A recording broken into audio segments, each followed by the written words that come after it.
Sorry everybody for the technical hitch, but good afternoon and welcome to today's event, the Parliamentary Inquiry into Homelessness, Where to from here. And I'm really sorry that we do have a technical hitch, and so it's going to be voices for a while until we unravel that. We've never had this problem before, and we've got our tech whiz Andrew Edgar on it, so it's a little bit surprising. But I think the thing is we will just keep going.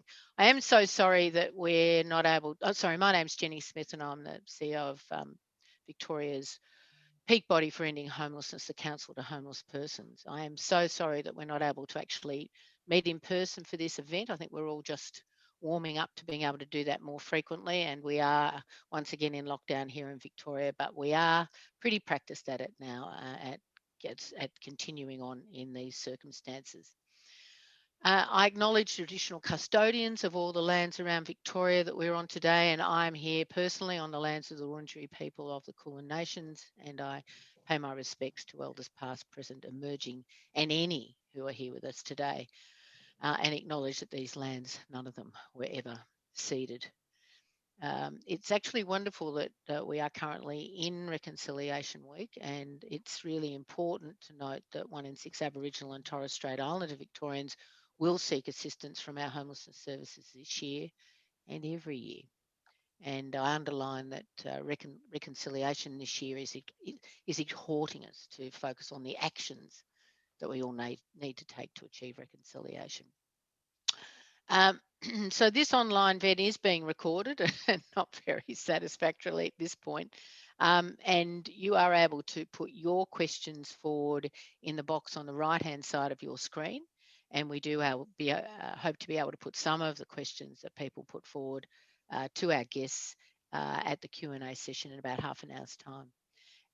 And all of our guests today have generously agreed to share their personal insights into the political opportunities they see to end homelessness in Victoria. And now I suspect that not all of you will agree with everything that all of our guests will say, and I know that you will demonstrate your respect for differences of view right throughout today's event. I'm very excited to be able to welcome today's guests. We have 4 members of the Victorian Parliament who are joining us. Each is highly esteemed, and each has, through their work over time, shown their commitment to ending homelessness. So what I'm going to do is introduce all 4 to you before we go any further. So today we'll hear from Rod Barton, who's the co-founder of the Transport Matters Party and member for the Eastern Metropolitan Region. Rod is devoted to addressing homelessness, and Rod brings a vigour to his professional work that stems from deeply held personal beliefs. His work as a key upper house crossbencher led to the Parliamentary Inquiry into Homelessness being initiated, and initiated with the unanimous support of the upper house. And today he will tell you why he made homelessness so central to his work in this parliamentary term, and we are so pleased that he did. Then we'll hear from Fiona Patten, the leader of Fiona Patten's Reason Party and the chair of the committee that undertook this inquiry. Fiona will be known to many of you as a staunch advocate to change the lives, to improve the lives of the highly disadvantaged. And Fiona has been a consistent friend to CHP and to those experiencing homelessness. And today she'll tell you about what the inquiry found. And then we'll move on to the panel discussion, and we'll hear from Dr. Tien Kieu, who was the deputy chair of the committee conducting the inquiry. Dr. Kieu, here I am, is a physicist with a specialisation in economic and social issues, and he brought those specialist skills to the inquiry, turning his data-loving, detail-oriented eye to homelessness and how to solve it. Today, he joins us as the senior representative of the committee from the government that recently announced $5.3 billion for social housing. And on this panel discussion, we'll hear his thoughts on the opportunities stemming from the report. And also on the panel, I will be delighted to welcome the Honourable Wendy Lovell, former Minister for Housing. And over the years that I've known Wendy, she's been a passionate advocate for real solutions to homelessness, from establishing Victoria's initial education first youth foyers to delivering more social housing in areas where people have access to services, transport and jobs, to funding innovative homelessness services, many of which have gone on to become models of homelessness practice across the state and beyond, nationally and internationally. And as Deputy President of the Legislative Council, Wendy is a senior member of the Coalition. And I'm happy to mention that in my recent conversations with senior members of the Coalition, they have been clear that they consider growing the social housing stock in Victoria to be core business for Victorian governments, both current and future. And Wendy, it's great to have her here today to provide us with her insights about how to further our shared aim of ending homelessness with the support of her party. So 4 wonderful guests with us today, and I thank them and the entire committee for their important work. And it really is very encouraging to see the attention coming from Parliament in support of ending homelessness. And reading through the report by the Parliamentary Inquiry, which I think I've got just at the back there, I'll move so you can see it. One of the things that stands out is the respect with which the committee have treated the topic. The committee really took the time to truly understand the experience of homelessness. They took their task very seriously. They have done the hard yards to understand the experience of homelessness is much more than rough sleeping in the CBD, is much more than cold and hunger, and includes that deep dislocation from community, the sense of being an outsider, surrounded by a community of which you don't feel part. And our appreciation of that effort is heartfelt. I'll have a little bit more to say later on the opportunities stemming from this important piece of work. But right now, I'd like to invite Rod Barton to tell you why he initiated this inquiry. Over to you, Rod. Thank you, Jenny. Hello, everybody who's tuned in today. This is a subject to me, which is that strikes for me. It always upsets me when I talk about this part of it, because people very close to me had very challenging lives. When you get close to it, it hurts you because we don't always able to help. Because sometimes those won't take help. But it's such a raw thing for me, from the people that shared my life and have been close to me, and impacted their lives. And in hindsight, as years have gone by, you look back and say, you know, a stable home could have got the sufficient services around them to help them, to save them. And poverty, it's such a crime. We can do so much better in this country in terms of dealing with poverty. We often just associate homelessness with people struggling, sleeping rough in the streets. But I think Jenny will be able to tell us later, it's probably 6 or 7% of the total issue. People that I know, you know, didn't have homes, mum sleeping in cars with their kids. And I just find that heartbreaking that in the state that we do this. Victoria hasn't performed well over the years in terms of affordable housing.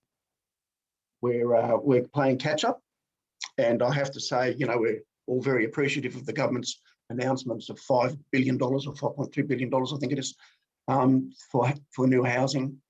But we know this is only a start, and I see this report as some of the most important work that'll be done in my time in this Parliament.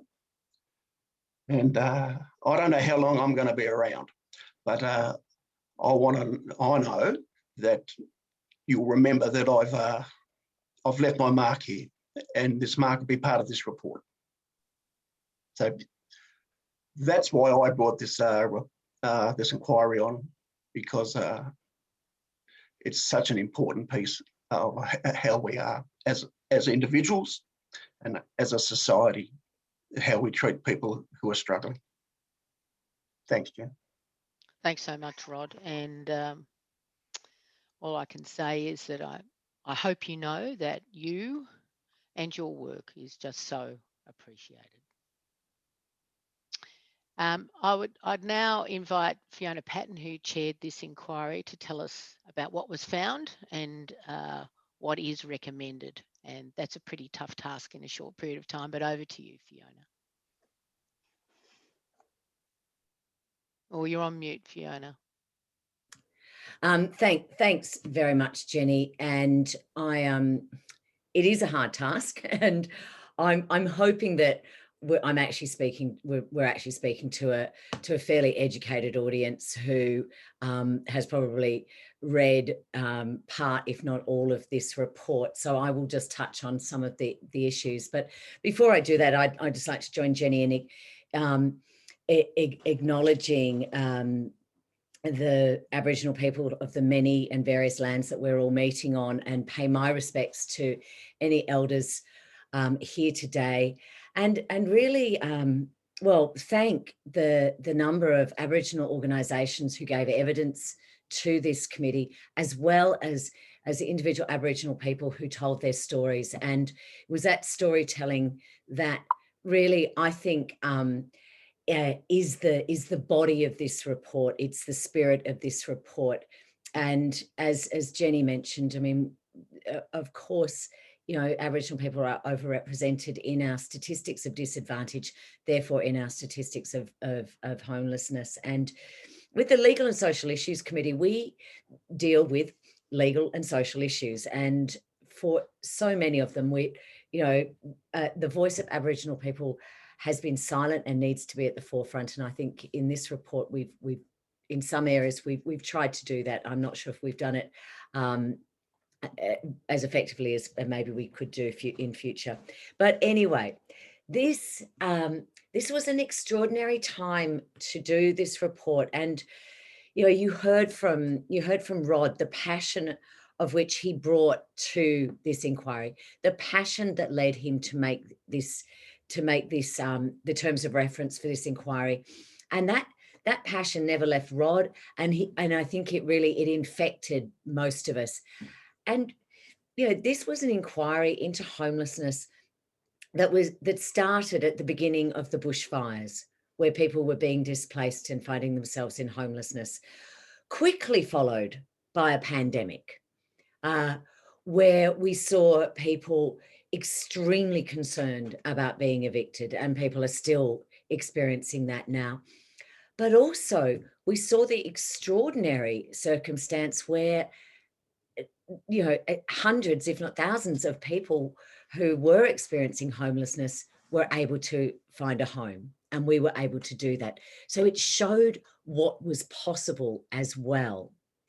So to undertake this inquiry during that time, certainly, I think made it all the more important, and I think just more acute to us all, that we were talking about something very current, very real, and there was no way of trying to abstract this notion of homelessness, this notion that not having a home is just one of the deepest expressions of social exclusion.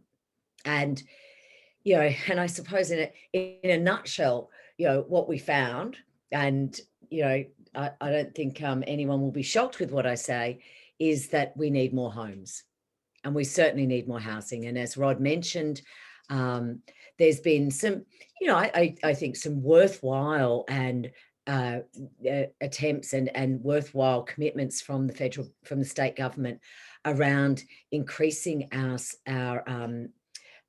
social housing, but it's not enough, and it won't even get us to sort of where we even to the sort of the mid-level comparison with other jurisdictions. What we also found was that early intervention is crucial, and this is possible, and this is so important, because we saw when young people experience homelessness, this has a devastating impact on all parts of their lives. And it also quite often sets them up to experience homelessness as adults. So we know that early intervention is not only absolutely crucial to this issue, but it's actually where you can get great bang for your buck.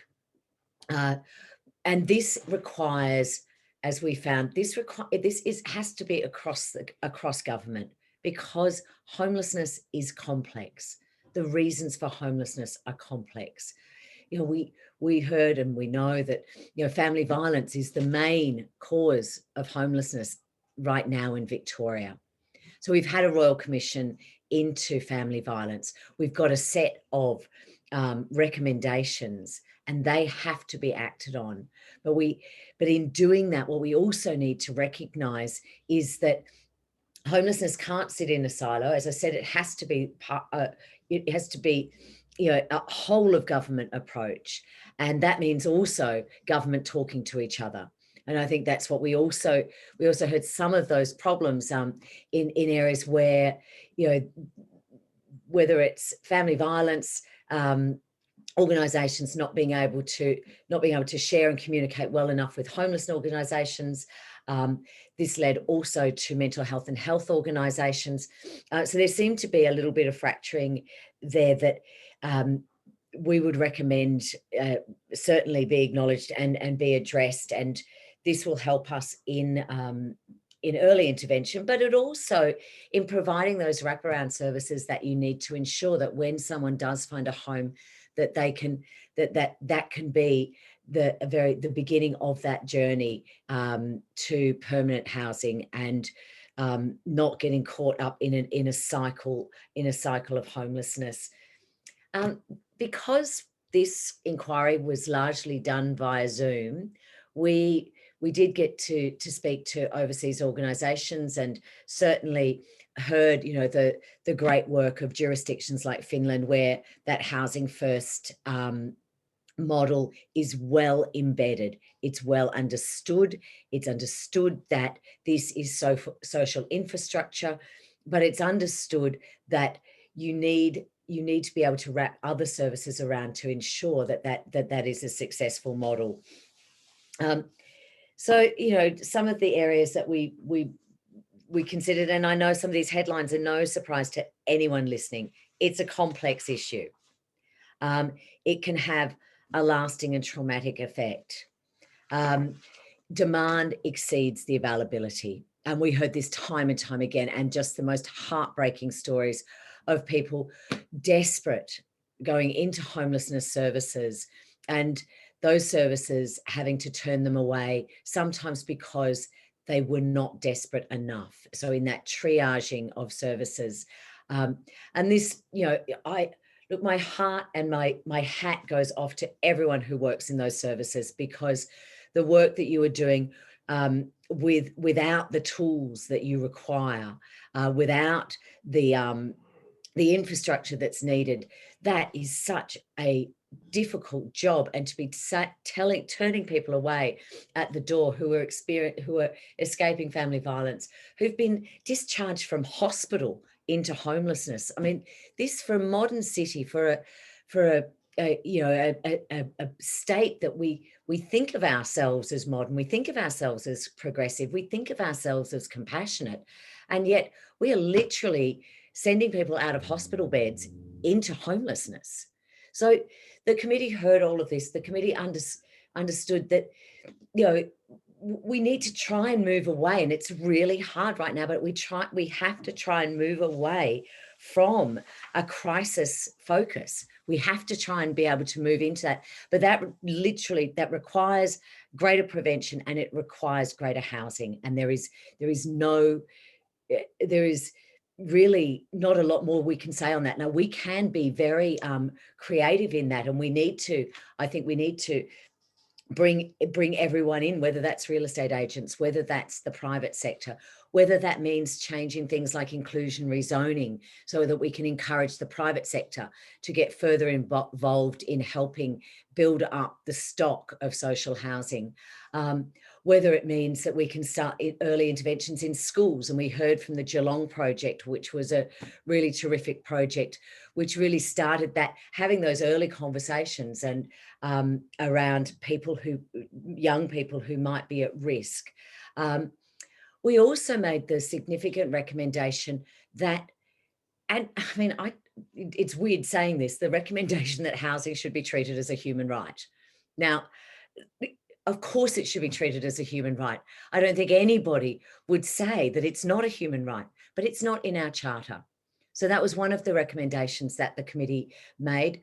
We also wanted to see community housing and the housing sector being incorporated within our charter, so that VCAT or another sort of review board could really use the charter and use it with some teeth to ensure that people were not being unfairly treated in housing.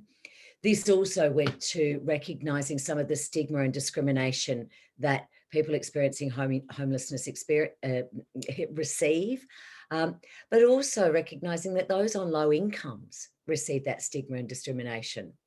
And then that led us to recognising that the incomes that we provide to people who are on whatever it's job seeker or whatever it's called now, youth start, those types of government payments are nowhere near adequate. You can't actually rent a house. You can't actually live on those services. We did hear that things like PrAP really did help, and that those kind of the flexibility in those support packages. And I think that was the other thing that we heard, was that because we've been based on crisis, we have the system has been designed in some fairly rigid modules and fairly rigid constraints around it, and that doesn't fit the people that are in need of these services. We need to be more flexible in the services that we offer. We need to be able to provide people with the services that they need for however long they need. For some, that would be a very short in and out. For some, it will be a lot longer process. And that was so those were the types of recommendations that we made. I won't keep talking because there's plenty of other people in this room and on this screen who've also got a lot to offer today, and who really worked hard on this report. And I really acknowledge my committee members, Tien and Wendy and Rod here today, but also the ones who aren't here today, because most of them showed a real commitment to this inquiry. And this was during COVID, so we were all doing this from our homes, and it in some ways, at some points, living and breathing this inquiry. We did far more consultations than we would normally do, and I think we took a much deeper dive into this issue than may have been possible if COVID hadn't been around. So in some ways, there was the benefits of COVID, that we saw what was possible, but we also had the time to really reflect and consider on this issue. And I think that is reflected in the report. Housing is a human right. The way we're going to fix this is by preventing people from becoming homeless and building more houses. So yeah, no surprises there from me. Thanks, Jenny. Thanks so much, Fiona. And we gave you an unenviable task of explaining 51 recommendations in 10 minutes, but we did so because we knew you would be able to, and to do it wonderfully. And you touched on so many things that are important to us in the sector. And as we move to thinking about the opportunities, I just briefly reflect on I think the appreciation of the committee of the experience of being homeless, of the work of our sector, and the systemic impact of excess demand that we find overwhelming on going around the system and interrupting so many dimensions of the system. The report's appreciation of the COVID circumstance and how the sector worked even harder than usual this year, trying to offer housing and support to every rough sleeper in Victoria, and I think playing a role in preventing the impact that we've seen overseas in terms of deaths amongst the homeless population. But, you know, it's beyond heartwarming for our sector to see in the report words that we as a sector could have said. You know, to quote the committee, we need a two-pronged approach in order to remediate homelessness in Victoria. We need to strengthen early intervention measures to identify individuals at risk and to prevent them from becoming homeless. We must provide more long-term housing for the homeless, and these should be core aims of the Victorian government. You know, that is heartwarming. And, you know, the emphasis on the need for social housing and, you know, at least 3,400 new properties to be delivered each year. The emphasis on prevention, early intervention responses, you know, it warms our hearts. And also the emphasis on youth homelessness, and I think the need for that massive expansion of services for those aged 16 to 64. So perhaps as important as those magnificent 51 recommendations is the cross-party support for them, which don't think that we don't appreciate, you know, incredibly. It really is a magnificent thing to see. You know, whether the crossbench, the government or the opposition, to experience that huge amount of support for ending homelessness. And, you know, in perhaps this 59th Parliament is the most dedicated to ending homelessness in Victoria that we've ever seen. So as we think about going forward, and this week we've just passed the 18-month point out from the Victorian election, you know, we do have that opportunity to think about what we need to bring to the attention of politicians in relation to the state's most pressing issues in the lead up to that election. So, as I mentioned earlier, here to discuss the opportunities that they see for advancing the cause of ending homelessness, I'm delighted to add to the conversation Dr. Tien Kieu from the government and the Honourable Wendy Lovell, who's our former Minister for Housing and Coalition MP. And Rod and Fiona will stay with us as well, but welcome to you all. Dr. Kieu, my first question is for you. Can you tell us a little bit about how the inquiry's report was received by your parliamentary colleagues, and have you had any conversations about it with members of the government?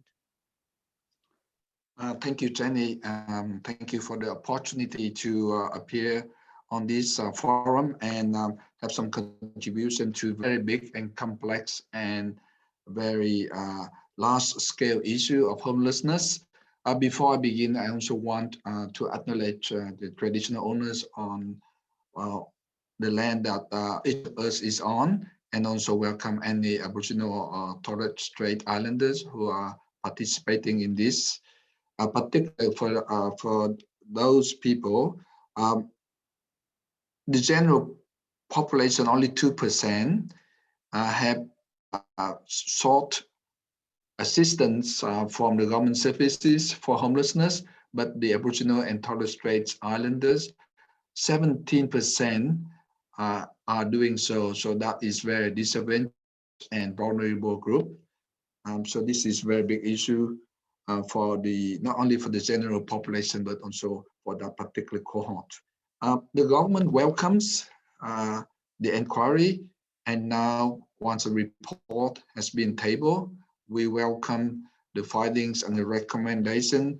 And I'd like to take this opportunity also to thank Rod for bringing up into a formal inquiry, which is very important, and dare I say a historic one. The issues of homelessness is fitting well into the government priorities. And in order to tackle this very long and very complex issue, we need the collaboration across the different levels of government, from the council to the state to the federal governments. And It's not just in Victoria, but throughout Australia.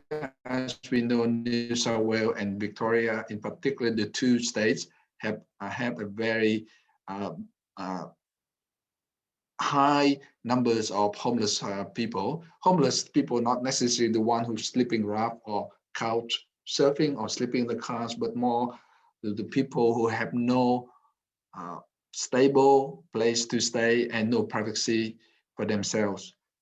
And in order to tackle that, we need, as Fiona has pointed out, not just the crisis accommodation responses, but we also need to have prevention and early intervention.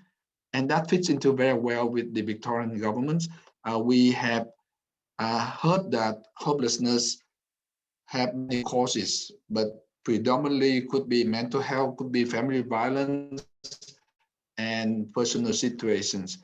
And the government has had, as you know, a Royal Commission into family violence and recently for mental health and well-being. And those are the one that is going to be a main focus for our government.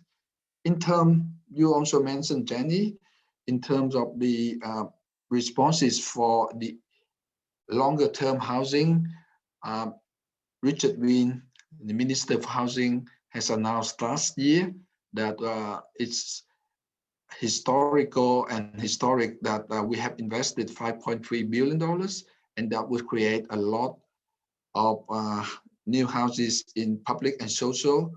Of course, it's not enough because the scale is so huge, but that is the step. And also we have, as I mentioned, some of the prevention steps, hopefully with the assistance in family violence, against the family violence, and also in mental health, we may be, and I believe that we are going to reduce the number of people we have to go into without a house or a roof over their heads.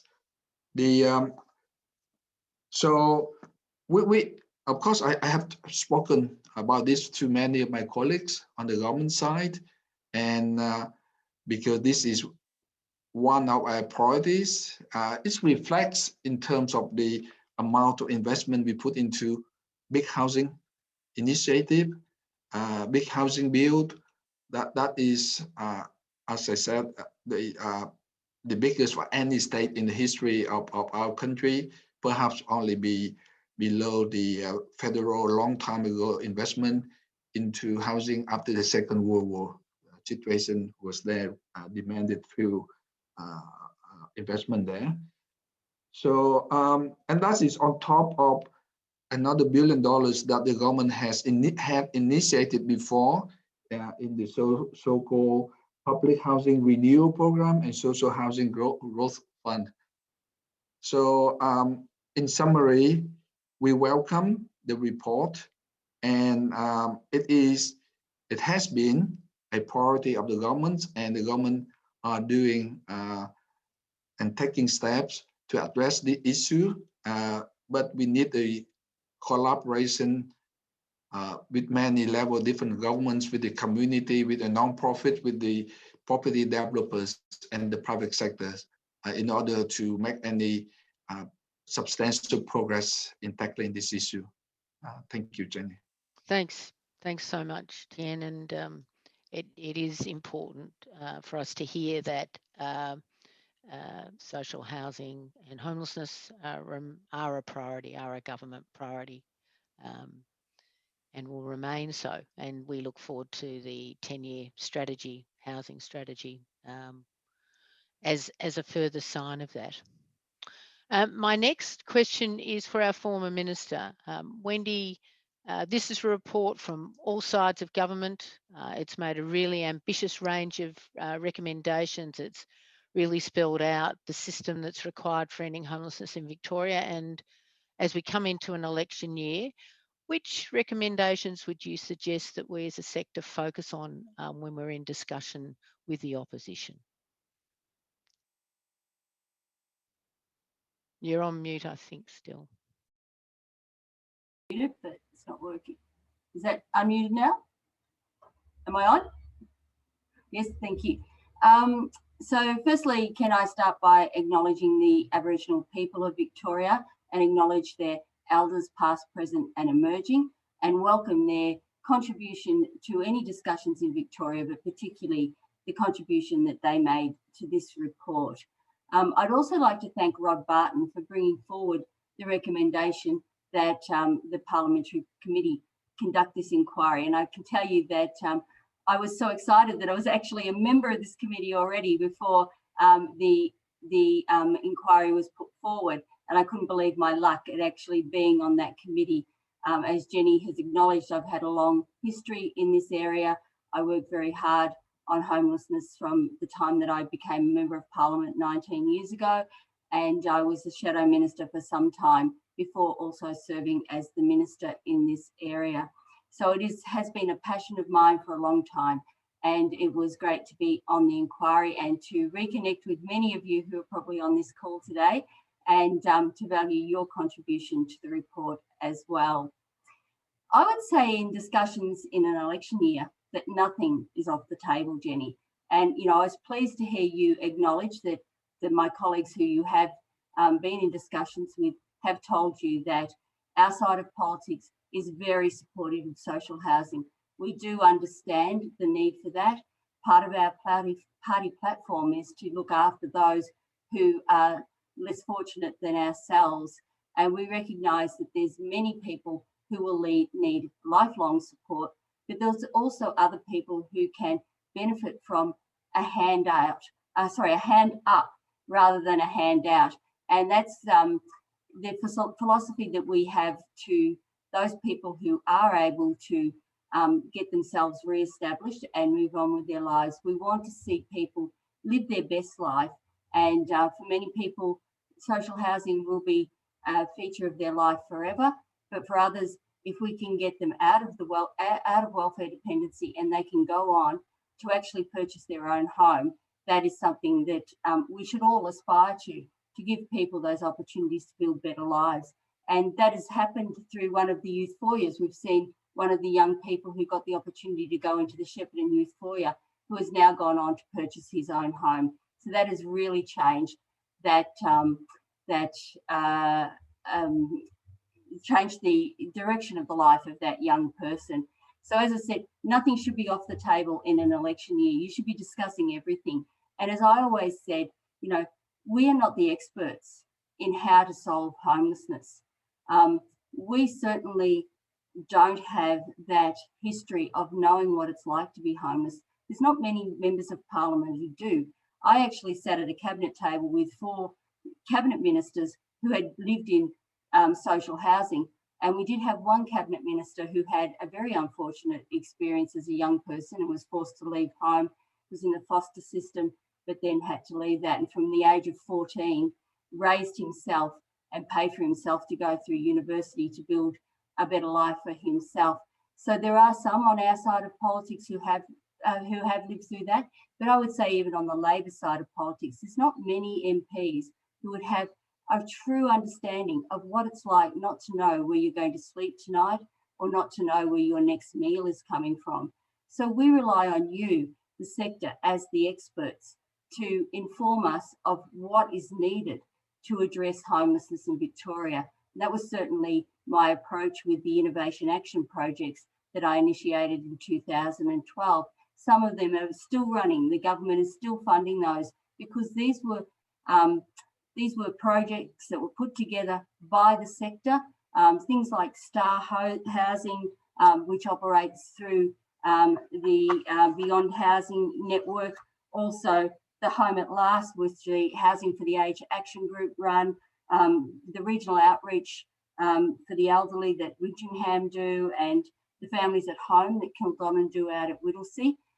These have really kicked goals, and the government has kept funding them because they are producing results. I'm just disappointed they haven't been ramped up and spread across the state.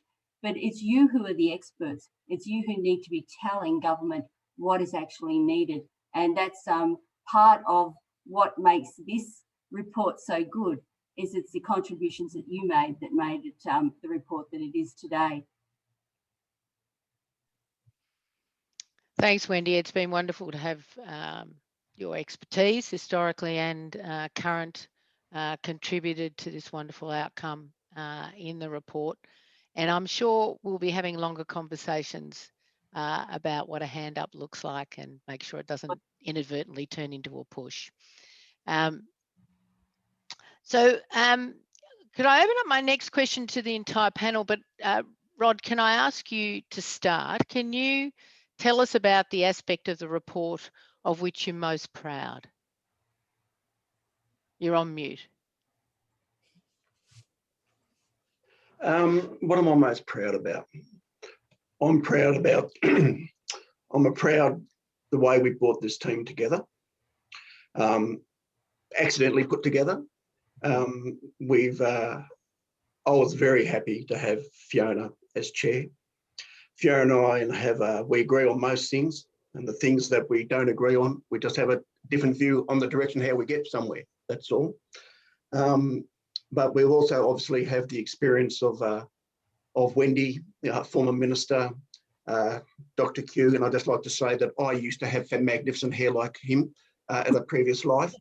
And I have to say too, the team behind the scenes, Lillian, what a body of work these group of people have put together. And there was genuine passion in terms of wanting to get a result. But what am I most proud about? 51 recommendations to this government, and this government's going to pay attention and take this body of work seriously. That's what I'm proud of. Yeah, thanks, Rob.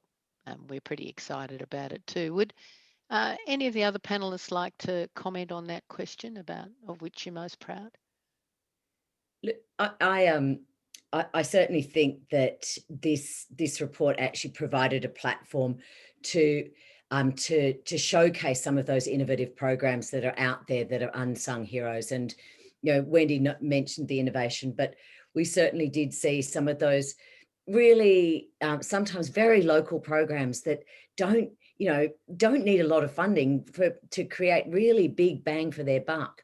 But I think fundamentally, for a parliament to finally acknowledge that housing is a human right that should be recognised in law is actually probably the thing that I think is, you know, most crucial to this. And once we accept that, then, you know, saying no to early intervention, saying no to investing in that social infrastructure of housing becomes so much harder.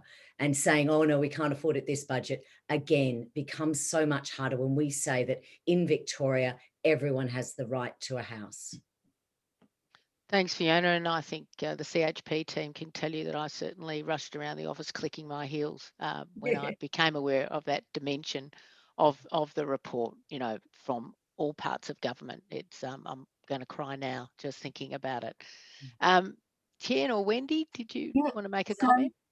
Can I just say that I was really proud of the way that all members of the committee were so united in their approach to this report, and that we did put together 51 recommendations that were unanimously adopted in the report. So it is a report that's genuinely come from all sides of politics, and I just hope that the government actually adopt all 51 recommendations, and we'll see what comes back when we get the government's response in a few months' time.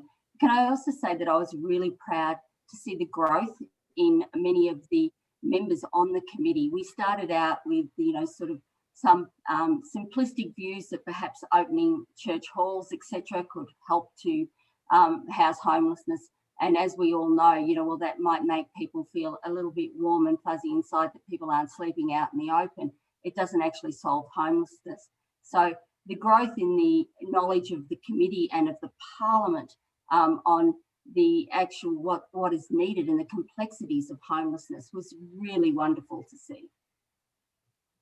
Thank you, Wendy. And thank you, Jenny. I share on the sentiments. It is one of the few issues as my short time in the parliament so far that we can work together with, even though we are on different political spectrum, But this is so fundamental, so important, and that we all agree with that is something that should be brought into attention, not just the Parliament, but also for the public, and the recognition that is a huge and a very urgent issue that we need to address. So that is what I'm proud about, and I also share some of the sentiments of the previous speakers.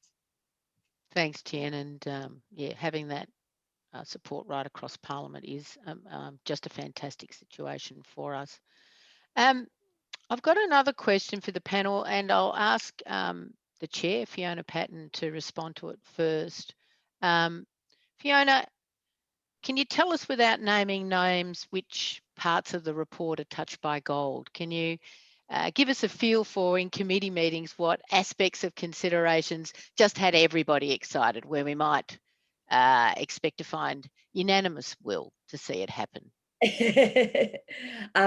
It's a great question, and I think, as you heard from my colleagues, we were all singing Kumbaya throughout the program, so there was nothing that we didn't, all vehemently agree with. However, I do think early intervention and addressing youth homelessness was where there was a lot of passion, and really, understanding. And I suppose that's not surprising, and I think that's that would reflect probably the greater community. So certainly where we went with I think the recommendations around greater support for youth services and for youth housing was where I think tears welled, and people were passionate. Yes, thanks, Fiona. And I think that emphasis, as I mentioned earlier, was very much welcomed by the sector also. Rod, you anything that you'd be pretty confident will get up, or Wendy, or? Look, I think I'm starting from a position we're going to get 51 recommendations up, right? We'll start from there. What are the priorities? Where we deal with where the blockages are, and we know if we don't do the very end part, and housing first, get that done right, and wraparound services, and that's going to free up the temporary housing, and of course something we still struggle with is emergency and crisis housing. So that still has to be dealt with, but that's the area I think. But I think if we all kind of say, I think we all agree, housing first, wraparound services, and work our way through from there. Thanks, Rod. It is a bit of a no-brainer. I agree. And Wendy? Yeah, and I have to agree with Fiona. I think that what everyone was really excited about was that early intervention and also outcomes focus to actually achieve things for people. So the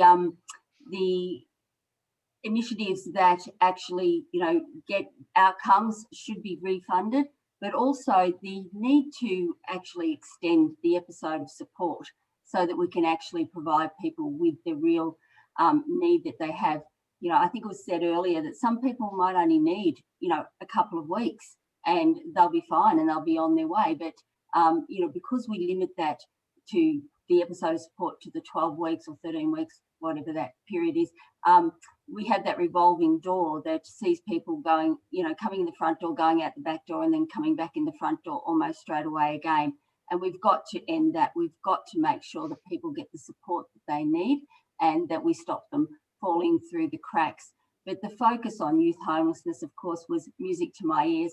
And, I can't help but mention my babies, the youth foyers. I just, I'm so proud of those Education First youth foyers and what they're doing. But I'm also really proud of the work that other people, like great organisations like Kids Undercover, do to make sure that we intervene early to stop young people falling into recurring homelessness, welfare dependency for life, keeping them connected to their family, keeping them connected to their education. That's so important to them being able to go on and build better lives for themselves. Thanks, Wendy. And Tien, would you like to comment on the golden topic? Thank you. Thank you, Jenny. With regard to Rod's hope and expectation on the 51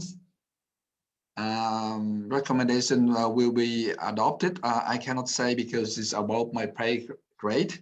But given what the government has been doing, even before the report was completed and on the step already in motion, I'm sure that a lot of the recommendation will be adopted and acted upon. In particular, the COVID last year, 2020, has highlighted and brought into very urgent attention of the issue of homelessness. And we have some of the emergency funding and a moratorium on rental and rental assistance, and so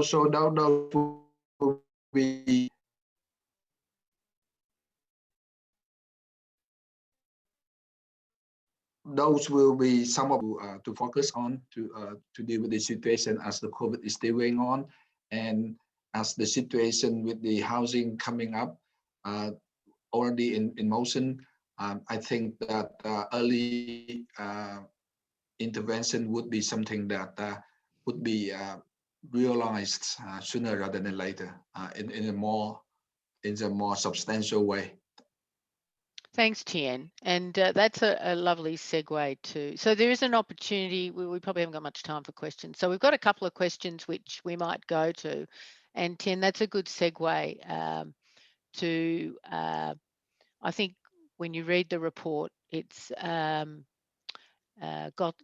a balance on the short, medium and long term fairly well done. But Fiona or colleagues, would you just like to comment about how you thought about, you know, the need for social housing, and that we have housed everybody temporarily during the pandemic, and how you get the balance right between short term and long term? Yeah, exactly. Jenny, I totally agree. And it was, I think when we were structuring the report, and again, I would like to really commend Lillian Topic and the team who just worked so hard in this, and some of them, you know, working and living in really small 1-bedroom apartments throughout this. So they were housed, but it was a tough gig. They did such a great job. And what we looked at through the report was we tried to structure it with a person centered in it. So we tried to look at, you know, those sliding door moments of when an early intervention could occur. So I think the report sort of tried to reflect where, you know, where support's needed in that journey, whether it's crisis or intervention or transitional, wherever. But seeing what we could do during COVID, I think has really honed my desire for this to happen quickly. So yes, we've got to build, and that's going to take a long time, and it's going to take a long time to catch up to and bring us back to where we should have been 10 years ago. But you know, it appears now we've got some opportunities to be nimble. We've got some opportunities to pick up property, to wrap services around people who are housed. And I understand that, you know, probably lots of you on this call are working really hard to transition some people out of that kind of COVID housing into a more permanent setting. And I think now's the time to really put pressure on the government, because, you know, there is a lot of empty apartments in Victoria right now, or certainly in Melbourne. Now, this might be the opportunity to really strike and work with the private sector as well into securing, you know, much more housing that's 2 years, housing that's not paying PRAP for some boarding house. Not so good. Some not so good. Some not so good boarding house, or some not so good motel. We've now got an opportunity to actually put people into transitional housing where we wrap those services around people, get them on board, and Yeah, you know, and I think, yeah, that kind of excited me about this. So thank you, Fiona. And look, we are out of time, but there is a question from CEO of Kids Undercover, who Wendy pointed out what a great service it is before, and CHP board member Joe Swift about the recommendations coming under consideration of Parliament in September. And is that timeline still looking on track? It's you know, under our standing orders, the government must report within 6 months. So, Okay. you know, they could seek an extension, but I think it'd be unlikely. Okay. All right. Well, that's a very good note to end on, and I think the optimism for the fate of those 51 recommendations, I think we'll hang on to in the sector. And if I could acknowledge that we are out of time, and thank again our parliamentary friends, Rod, Fiona, Tien and Wendy. Thank my colleagues at CHP in relation to this event in particular, Damien Patterson, Kate Colvin and Andrew Edgar, and you, the audience, who've taken time out of your incredibly hectic lives, so many of you directly or indirectly building on the COVID work to get people from homelessness into a home with the support of the Victorian State Government. And look forward to seeing you at our next event. I'm sorry we didn't get to all the questions, but thank you. Thank you so much. And we will stay in touch. Thank you. Good on you.